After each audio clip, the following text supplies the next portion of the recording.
por 20 minutos, com a tolerância democrática de um tempo a mais.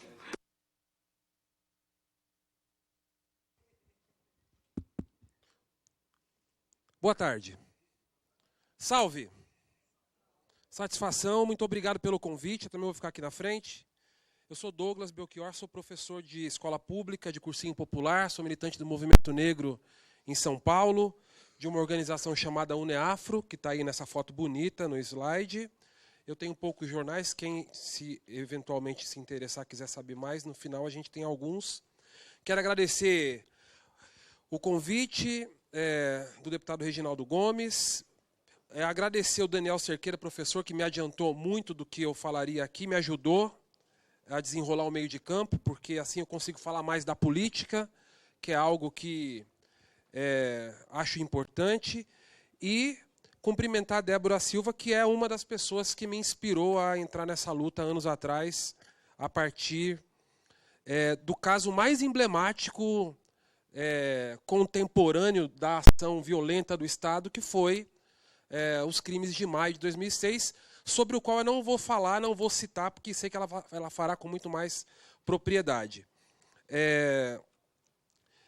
Muito bem, o tema aqui é o seguinte: isso aqui é uma comissão parlamentar de inquérito destinada a apurar causas, razões, consequências, custos sociais e econômicos da violência, da morte, do desaparecimento de jovens negros e pobres no Brasil, e que tem a audácia de instituir, ou de propor a instituição de um plano nacional de enfrentamento aos homicídios de jovens e estabelece aí planos para isso, diretrizes, propostas. E já no inciso 1º do artigo 2º, tem um apontamento muitíssimo importante para a elaboração que eu vou fazer em seguida. Quando ele diz que as ações do plano devem dar prioridade absoluta à população negra e pobre, nessa ordem, não é à toa que a gente sempre usa essa ordem, e a oferta de políticas públicas adequadas e suficientes em seus territórios. Então vamos lá. O IPEA e os institutos de pesquisa, que há alguns anos vêm endossando com números, com pesquisas qualificadas, com endosso político, com critério, com credibilidade. O argumento político do movimento negro em tantos anos é muito importante. Mas a denúncia por parte do movimento negro em relação ao genocídio é tão antigo quanto a presença africana e de seus descendentes na história do Brasil. Ainda durante a égide, né, da democracia racial, que começa a ser desmontada nos trabalhos dos anos 50, na sociologia da USP, mas ainda antes por Guerreiro Ramos, e nesse durante também por Abdias do Nascimento, que é o primeiro negro brasileiro a denunciar internacionalmente o genocídio negro no Brasil, publica um livro na década de 50 chamado Genocídio Negro. Portanto, estou dizendo isso para dizer que a denúncia do genocídio e a denúncia do Estado, da hegemonia racial branca, organizada a partir do ódio aos negros e organizada a partir da ideia de que as políticas de segurança pública devem existir para combater o risco da sua boa vida, isso é permanente no Brasil. O Brasil é só um país que tem 516 anos de história oficial, que viveu quase 400 com escravidão, um país que aboliu, um país que antes de abolir a escravidão se tornou independente, não é? Deixou de ser colônia e não acabou com a escravidão. Quando acabou com a escravidão, não fez reforma agrária. Quando veio a república, não garantiu cidadania. E durante os últimos 128 anos, acabou de fazer aniversário, a gente vive esse debate, aspas, democrático, né, institucional, da luta por cidadania para o povo negro, da luta por dignidade, da luta pelo básico direito à vida. Todas as políticas de segurança públicas conformadas e instituídas no Brasil, a partir das primeiras décadas do pós-abolição, todas elas tinham um elemento fundamental na sua elaboração: o ódio e o medo dos negros. Todas as políticas, hoje as que parecem mais absurdas, criminalizar roda de capoeira, criminalizar religião afro-brasileira, isso, né, criminalizar a vadiagem. Um ano depois, 2 anos depois do fim da escravidão, 88, fim da escravidão, 89, proclamação da República, 90, revisão do Código Civil, do Código Penal. A idade penal vai para 9 anos de idade. Então, todas as prerrogativas legais das políticas públicas, elas são pensadas a partir do olhar de quem está fazendo. Quem está fazendo política no início do século XX, quem é dono do patrimônio das terras, de tudo que tem em cima das terras, são aqueles descendentes dos escravocratas, radicalmente contaminados por um negócio chamado racismo, que é muito mais do que só preconceito de cor, que é uma estrutura de poder, é uma estrutura de relacionamento humano que pressupõe poder de um grupo racial em relação aos outros, no caso brasileiro, a hegemonia racial branca em relação aos negros e a todos aqueles que descendem deles. E também dos indígenas, que são as primeiras vítimas do genocídio histórico. Então esse pressuposto ele é fundamental para entender o resto. Porque nós estamos há 128 anos da abolição da escravidão, recortado por 2 ditaduras, em que o poder hegemônico do Estado brasileiro, dos seus espaços de elaboração de leis, nunca foram dirigidos por grupos políticos que se predispuseram a romper com a lógica escravocrata no Brasil. Então, o que a gente vive são continuidades da lógica escravocrata e todas as pesquisas de 2016, a pesquisa do IPEA, em 2016, ela provavelmente, e eu falo isso sem ter estudado, mas sem medo de errar ao mesmo tempo, ela se parece profundamente com o que seria a mesma pesquisa em 1888, do ponto de vista do seu resultado. Então, feito esse preâmbulo, que eu acho importantíssimo, e considerando que essa proposta extremamente importante e avançada, mesmo para a realidade do governo que está afastado. Veja vocês que eu quero falar disso. Essa proposta de instituir uma política nacional, de enfrentar o genocídio da juventude negra, é algo radical para a realidade brasileira. Porque é como se você estivesse enfrentando a natureza do Estado brasileiro, a natureza desse país que é de matar negros, que é de exterminar a população negra historicamente. Então ela já era uma proposta avançada antes do afastamento, né, compulsório, ilegal e imoral do governo que foi eleito há 2 anos atrás. Imagine então nesse. Eu quero falar disso antes, queria mostrar umas imagens para vocês. Eu que passo. Desculpe, eu que passo aqui, ó. Não estou acostumado com essa tecnologia, né, gente? Na escola pública não tem, né? Então a gente que leva o projetor e tal, e aí passa no dedo. Isso. Eu sou o nosso movimento discute enfrentamento ao racismo através da educação, UNEAF Brasil. Né? Então a gente quer chegar primeiro que a bala, primeiro que a polícia. É a forma que a gente entende de como enfrentar o genocídio negro brasileiro. São fotos do movimento negro histórico. Aquele rapaz de barba branca na foto à direita é Abdias do Nascimento. E essa foto mais embaixo é a reorganização do movimento negro brasileiro em 1978, 7 de julho, nas escadarias do Teatro Municipal, em São Paulo. Surge ali o MNU. Eu aponto para lá. Evidências. Eu não vou ser repetitivo, então vou passar bem rápido, porque o professor já fez isso por mim aqui. São Paulo. O garoto pergunta antes de morrer por que o policial atira nele. O garoto Douglas, em São Paulo. Vocês devem ter ouvido falar sobre isso há 4 anos atrás.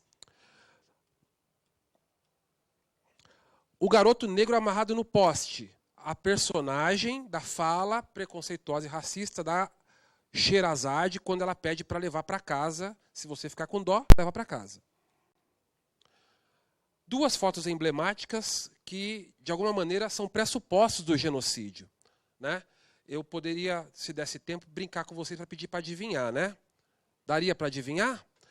A foto de cima. Greve dos garis no Rio. A foto de baixo. Formação de uma turma de medicina. De onde? Salvador? Que por acaso é uma cidade que tem qual percentual de negros? Daria para a gente brincar, procure, encontre um preto na foto. Cláudia Ferreira da Silva, arrastada até a morte, ou depois de morta por um tiro de fuzil. Vai saber se ela morreu com tiro ou pelo arrastamento. Imagine que dúvida terrível, não? Pela polícia do Rio de Janeiro. A militarização dos territórios negros. pressuposto fundamental. A hora que a gente naturaliza a ideia de que, sim, as forças militares podem ocupar, para além do habitual, um território negro, é terrível. Quer dizer, é como considerar que a presença da polícia militar é pouca. Então você coloca o exército. O caso de Rafael Braga, pelo amor de Deus, né?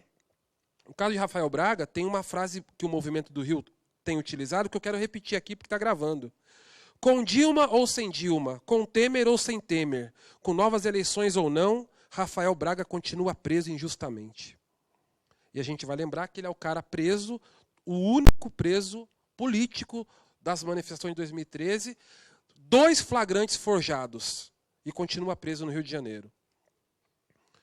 Esses 2 casos são emblemáticos. Eu falei que eu não ia citar crimes de maio. Esses são mais recentes, ilustram o que a gente quer falar aqui. O menino Eduardo e o menino Christian. O menino Eduardo, todo mundo vai lembrar, foi morto na porta da sua casa, com 10 anos de idade, com tiro de fuzil na cabeça, na véspera da Páscoa de 2015. Alguns meses depois, lembrando que o policial que fez isso foi inocentado pelo judiciário no Rio de Janeiro, tá?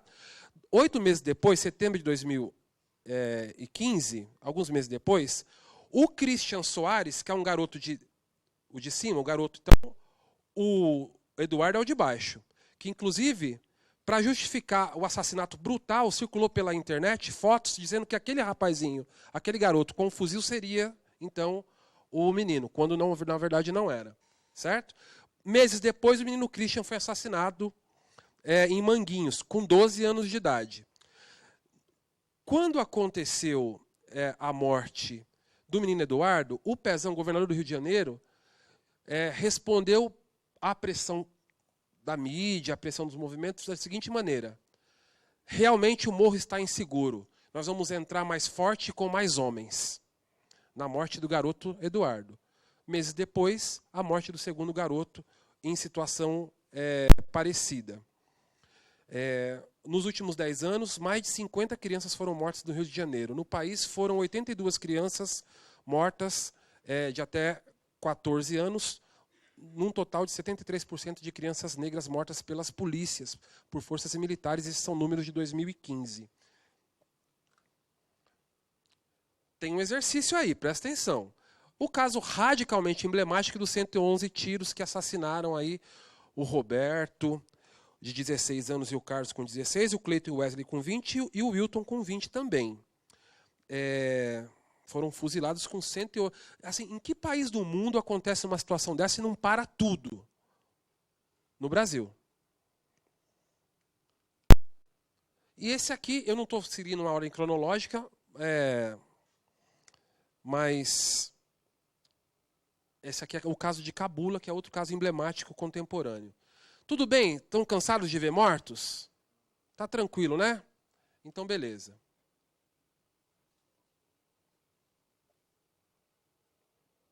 Vocês lembram dessa foto? Foi assunto por quanto tempo? O pressuposto, o preâmbulo da minha elaboração é justamente para responder à pergunta sugerida pela foto. Por que que a nossa sociedade, por quê? Porque o professor disse isso aqui já, ele relatou o fato é, a sociedade brasileira não se comove com a morte negra. Por que que ela não se comove com a morte negra? O que é que tem em nós que permanece a ponto de a gente naturalizar a morte de alguns e de outros não? E o que é que faz com que as instituições brasileiras, ao invés de encarar isso de frente, ao invés de enfrentar isso, pelo contrário, elas constituem políticas de permanência da desgraça? E eu digo isso em relação a todos os governos, inclusive em relação à experiência progressista de governo que nós tivemos nos últimos anos, que foram, não por acaso, os anos de explosão de mortes negras, de mortes de jovens no Brasil, que são os últimos 13 anos. Não vou, isso aqui o professor já falou, essa é uma imagem que ele não trouxe, então, só para brincar.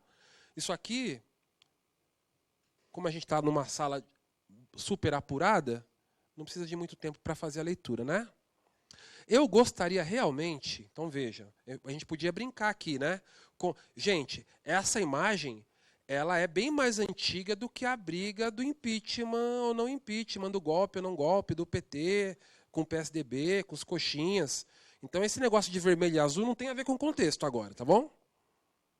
Então, ela tem significados. Não é só a leitura de que um é preto e o outro é branco, mas tem a feição do rosto, tem um com camisa e outro sem, tem um que a gente olha e quase chora e o outro tem cara de culpado. O Estado não é personificado, é só um símbolo. E o negro está na ponta da pirâmide. Me diga se é verdade que os negros são aqueles que ocupam a ponta da pirâmide do narcotráfico no mundo. Se alguém me perguntasse, eu ainda diria, eu gostaria que fossem os negros, os mandatários do narcotráfico internacional, eu ia achar até bom, porque a gente pelo menos mandaria numa atividade econômica de ponta no planeta. Mas isso também não é verdade. A pergunta é, de onde é essa imagem?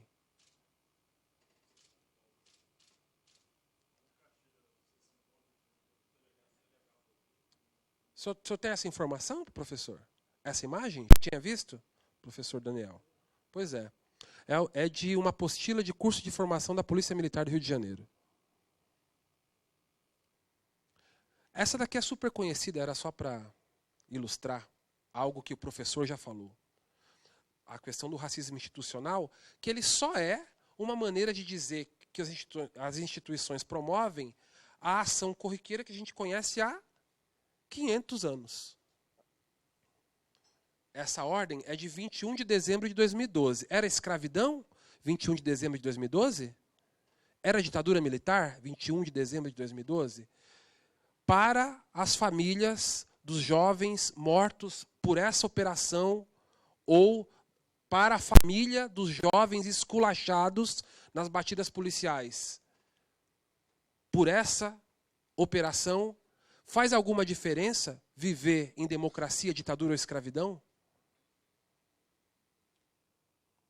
E a maneira pela qual a gente enfrenta o genocídio, que é a forma que a gente escolheu. Bom, eu disse que nesse governo, esse que está afastado, nós, mesmo com a experiência de um governo progressista, nós não conseguimos enfrentar o problema do racismo no Brasil, do racismo enquanto estrutura de opressão.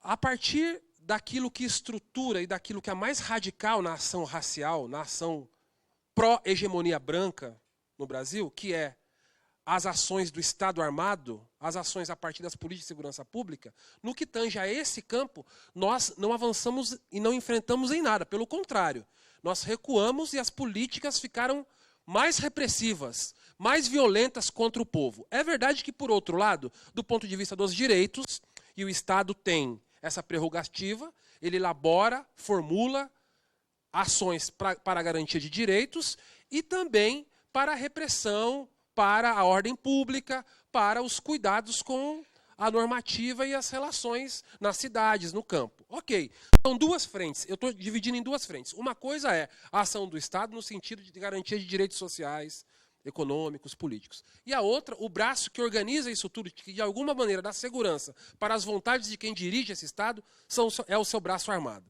Do ponto de vista da ação do seu braço armado, organizado a partir das legislações de segurança pública, nós andamos para trás. Nós temos um país mais repressivo, fruto, lamentavelmente, também dessa experiência de governo progressista. Mas é verdade, e é preciso reconhecer, que, pelo lado da ação política a partir dos direitos, nós tivemos avanços. Malcolm X, um grande líder americano, usa uma metáfora que eu repito sempre, quando ele diz, na década de 50, ainda, quando vão dizer para ele, mas você é muito radical, você está dizendo, a população negra americana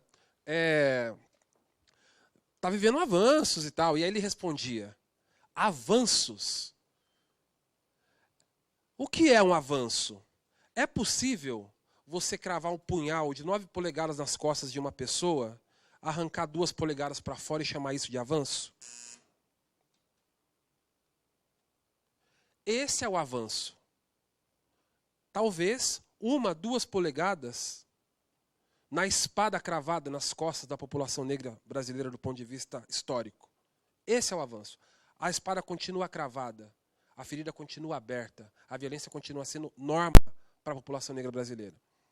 Agora, é verdade que o mais moderado poderia dizer o seguinte, para essa metáfora do Malcolm X. Ah, mas o movimento da espada é um movimento de recuo, de saída. Ora, podia ser pior, podia ser mais profundo. Mais profundo, né? Ok. Então, nós temos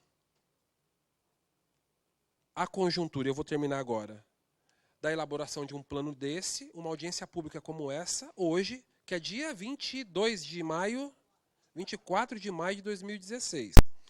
Uma semana e meia depois da tomada de poder, de assalto, por um governo ilegítimo, ilegal e imoral, que promoveu algumas ações. Eu quero terminar com isso, tá?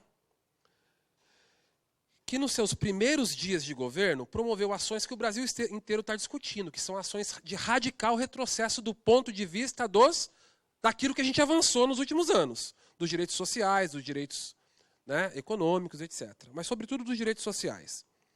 Então, se é verdade a elaboração feita pelo professor Daniel aqui, Cerqueira, de maneira brilhante, quando ele disse, e quando ele traz o estudo do IPEA, e ele mostra que a violência diminui no bairro onde a escola funciona melhor. Quando ele faz a afirmação de que as políticas focais, as políticas de ação afirmativa, elas são importantes no combate à violência, porque ela demanda, não é automática, mas demanda um resultado possível. À medida em que nós temos um governo que desmantela, destrói políticas que garantem acesso a condições materiais que vão desdobrar diminuição das mortes, esse governo é um governo que promove morte. Se não, quando um governo ele destrói as pastas de direitos humanos, mulheres e igualdade racial, reúne isso numa pasta única e coloca para chefiar essa pasta um cara chamado Alexandre de Moraes, Alexandre de Moraes é um digno representante, lembrando aqui a Jaqueline Senhoreto e também o Frederico de Almeida, são meus professores e meus amigos, é um digno representante dos bandeirantes.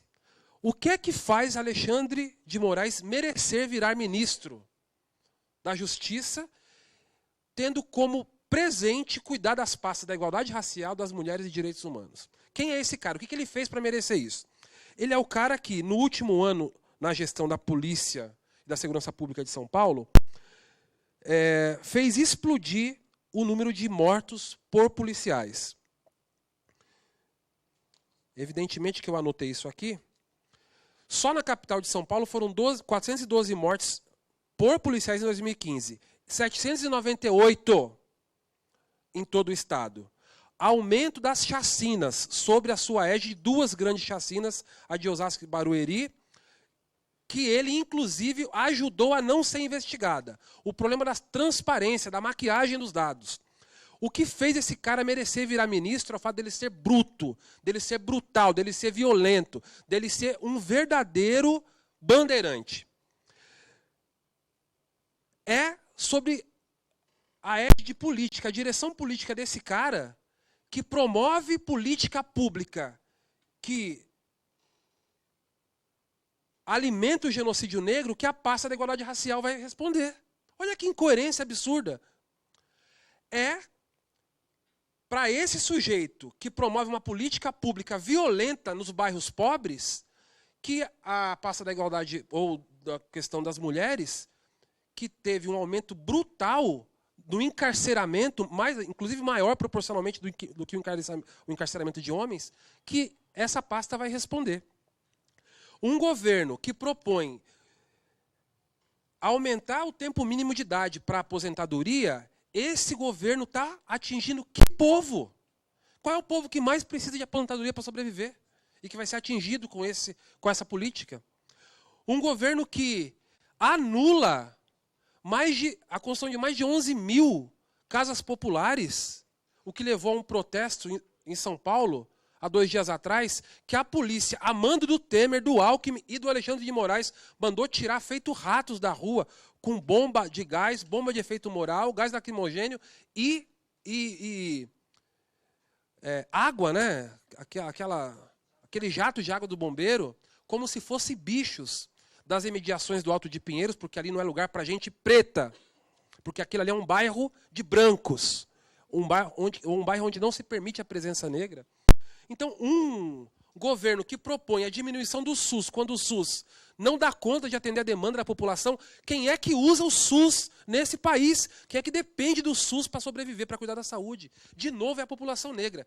Então, veja, não há nenhum substrato da realidade brasileira em que a população negra não seja aquela que mais precisa das políticas. Agora, anteontem ou ontem, o ministro da Educação, Mendonça Filho, racista, que sempre foi contra cotas, que agora é ministro da Educação, já disse que vai acabar ou diminuir, só vai obedecer o que já tem contratado de ProUni, do FIES e do Pronatec.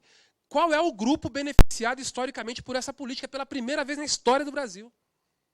Então, um governo que propõe esse tipo de retrocesso, ele não é um governo que só está, primeiro, por conta de um golpe no poder, e esse golpe não é um golpe político apenas, econômico apenas, nem contra um sistema, um governo ou um partido apenas. Ele é radicalmente um golpe contra os pretos, é um golpe racista, é um governo radicalmente racista. E isso justifica, não há nenhum movimento que a sua base social, MTST, MST, Juventude Organizada das Periferias, Juventude Estudantil, essas que daqui a pouco vão para a rua porque vão cortar seus benefícios radicalmente, mais ainda do que esse último governo já estava cortando, os grupos que vão ocupar as ruas serão majoritariamente negros. O movimento social brasileiro, a esquerda brasileira é negra, porque é a base social para as quais as políticas existem. E esse projeto dialoga com as nossas aspirações, mas ele, nesse contexto, tem pouquíssima chance de avançar. Só pode, se, eu termino agora, haver muita pressão popular. E aí eu peço ao deputado que anote algumas rápidas sugestões. Não é possível discutir isso, então, veja, o enfrentamento à mortalidade juvenil no Brasil, considerando que essa mortalidade é majoritariamente negra, logo, é o enfrentamento ao genocídio negro, ele não se dá de maneira superficial, se a gente não mexer na estrutura do Estado e do que organiza o poder. É preciso discutir recurso. Então, nós vamos ter que discutir dívida pública. Dívida pública é uma questão racial no Brasil. Não é discutir os negros a partir de política compensatória apenas. Não. O poder se estabelece de maneira racializada. Então, a discussão da autonomia do Banco Central é um problema dos pretos, porque o seu resultado vai, sem nenhuma dúvida, afetar mais os negros e as negras. Então, a taxação de grandes fortunas é um debate racial, profundamente. Afinal de contas, quando eu digo temos que taxar grandes fortunas, eu estou dizendo temos que taxar os brancos. O governo das caravelas, esse governo que está aí, ele não vai fazer isso. A sangria da corrupção é promoção dos brancos. Me mostre proporcionalmente quantos pretos tem presos na Operação Lava Jato, ou no Petrolão, ou seja, qual for a ação judiciária que vai prender corrupto, quantos pretos tem envolvido? Nós somos presos por outro motivo, não por crimes de verdade. E a reparação histórica, deputado, por favor, é um debate profundo, porque a efetivação da Lei 10.639 é a experiência mais próxima de reparação histórica. Nós temos que sair da política compensatória, nós temos que sair da política superficial, nós temos que parar de discutir só demanda social. O nosso recurso no Estado é o recurso que vai para o social. Não! A nossa demanda no Estado é o próprio Estado. Sem isso, a gente não vai enfrentar o problema do genocídio negro no Brasil, e eu espero que a gente trate isso com o valor que isso tem. Gente, muito obrigado. Desculpa passar tanto.